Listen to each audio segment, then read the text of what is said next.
Salutations, my athletic, common assessment crushing, powerful scholars.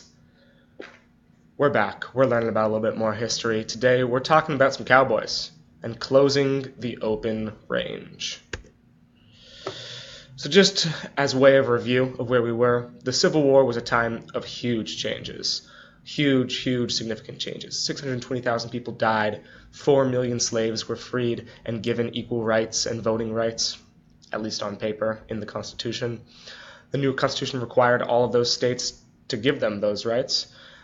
But Reconstruction happened, Jim Crow laws were put in place, and voter suppression began in the South. There were also technological advances. One of the big effects of the Civil War leads to what we're going to talk about today.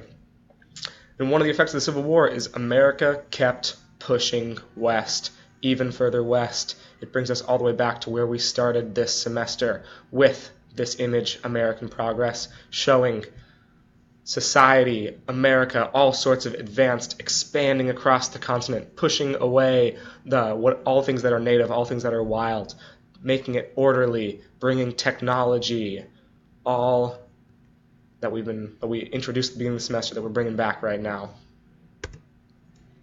So westward expansion after the Civil War was really pushed by what was called the Homestead Act of 1862. It was a law that offered people, just about anyone in the United States, 160 acres of land in the Great Plains, which is pretty much the middle section of the country, pretty much directly north of Texas and parts of northern Texas. For very low prices. You can see right over here there's an ad. 50 million acres is how many acres they're trying to get rid of, and it's very cheap. Not the level of cheap that we were talking about Texas land when Mexico was first trying to get rid of it, but pretty cheap for the time period. Between 1863, when the program started, and 37 years later, 1900, nearly 500,000 families moved from the East Coast. Some immigrants came in and moved directly west. Some people had been living on the East Coast or in the eastern states of the United States for a while. 500,000 families moved. By the end of the run of time that the Homestead Act was a thing, more than 4 million homesteads had been established. 4 million families had moved out and gotten themselves a homestead based on this law. And this act is half of what brought so many people out into the Great Plains, what dragged American society across the continent. The other half is intercontinental railroads. We talked a little bit about how people really realized how effective and how helpful railroads were going to be during the Civil War. During the Civil War, Lincoln passed a law to try and get a railroad to go from San Francisco and reach all the way to the East Coast to be able to get all of the people for this Homestead Act across. And that's exactly what the first Intercontinental Railroad did. Pretty quickly, after the first one was completed, about 4 more showed up before the end of the 1800s. And this is what enabled this 500,000 people in a time when covered wagons were still very recently being used. 500,000 people would have been undoable in covered wagons, in these kinds of things, the old way we had gotten west. But now, trains were a much more efficient way to get people west, and a much more efficient way to get all of the crops that they grew from their farms back to the east part of the country. Yeah. Yippee! Railroads, Homestead Act, everybody gets cheap land, everybody's happy, smiling, having a good time. Unfortunately, American history doesn't quite keep everyone smiling at all times. There was people living there. There was people living in the center of the country. As we learned in our very first unit, we were learning about the different regions of Texas. We learned that all of the people living up in this northern area were what was called Great Plains natives. They mostly lived based on hunting buffalo, and as you went further up the center of the Great Plains, where most of this land was being handed out, right here, where my mouse is Nebraska. That's what this advertisement was. This whole central area of the country was big, open, flat land that had a lot of natives living there, but they were what was called nomadic hunters. They lived on the open range, which meant that there was just a bunch of wide open land They were nomadic.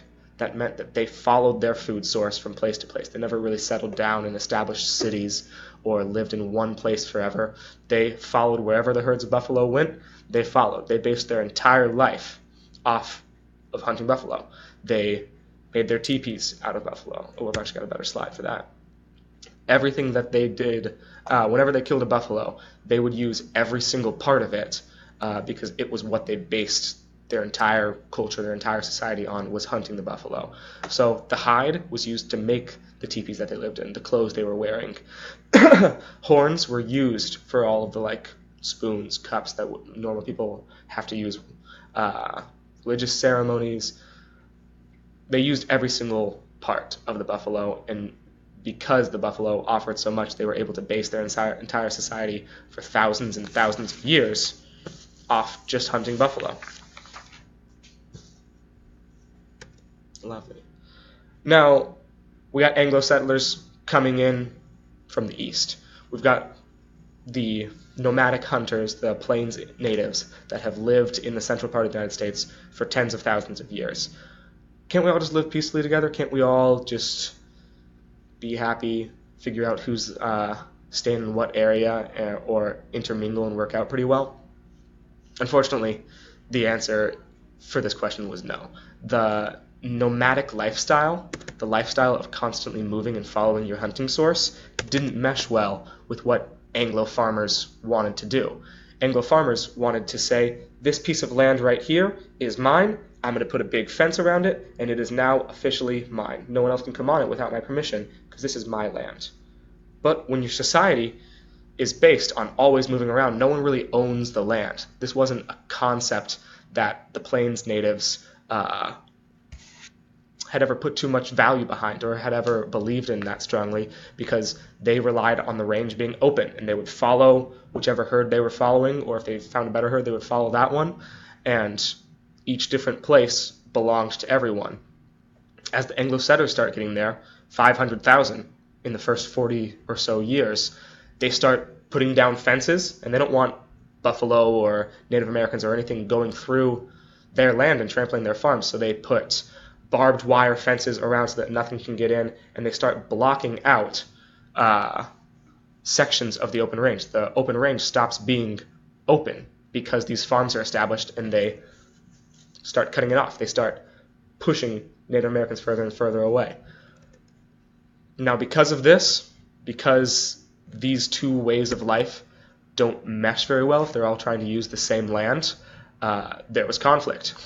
As the natives saw themselves starting to be pushed off of what they saw as their land, they would come in and attack to try and push people out of what they saw was the land that they had traditionally used forever. As settlers came in from the east and moved across into the west, they thought they were being attacked for no reason, or they would try and attack the natives before they had the opportunity to attack them. Both sides were going at each other's throats because of an uncompatible ways of life. Unfortunately for the Native Americans, they did not have the weaponry, the advances, the technology that the people coming out of the East had, and they did not have the backing of the United States military. The United States, there were lots of small conflicts between settlers and the U.S. armies and whatever natives were close to the area that they were in during this time. And the natives might win a couple battles, the natives might have a little bit of an upper hand at some points, but eventually they would all be defeated, and they would all be forced off of that land and forced to what was called a reservation. A reservation was a different territory given to the natives for them to be living on once they've been removed from their land, usually. As you can see, Oklahoma, it was originally called the Indian Territory because when we pushed most of the natives out of the East Coast, we pushed them to Oklahoma, and as we expanded west, we pushed a lot more down there and then started pushing them towards New Mexico and Arizona and some reservations up in the north as well. The big takeaway of what happened due to westward expansion and the conflict between Anglo settlers and the natives was them being forced out of their traditional way of living. They had been hunting the buffalo, living this nomadic lifestyle for thousands and even tens of thousands of years, but being forced into the reservation system forced them to live in a single spot, forced them to just be farmers, forced them to do one single thing. And usually the land they were given was not nearly as good as the land they had been kicked off of. Well, apparently I had meant to make that point that I just made on this slide. So you can read through that. You can see that Anglo-Americans established farms, eventually cities, and dominated the Great Plains, while natives were pushed onto reservations that couldn't support the lifestyle that they had been living for thousands of years. I think that's about it. I will see you next time, you history nerds.